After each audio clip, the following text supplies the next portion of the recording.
এখন বর্ষাকাল, বর্ষার সিজন চলছে। এই সময়টাতে গাছ লাগানোর উপযুক্ত সময়। আমি আমার বাসার ঠিক পাশেই 2-3 মিনিটের ওয়াকিং ডিস্টেন্সে একটা নার্সারি আছে। আমি নার্সারিতে এসেছি বিকেলবেলা, কিছু গাছ নেওয়া যায় কিনা, যেমন আমরুপালি আছে, লিচু আছে, 12 মাসের আম যেগুলো ধরে এগুলো আছে, বিভিন্ন প্রজাতির গাছ আছে এইখানে।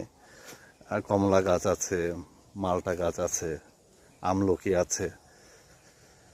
তো আসলাম, দেখি কিছু গাছ টাছ নেওয়া যায় কিনা, বাড়ির সৌন্দর্য বর্ধন এবং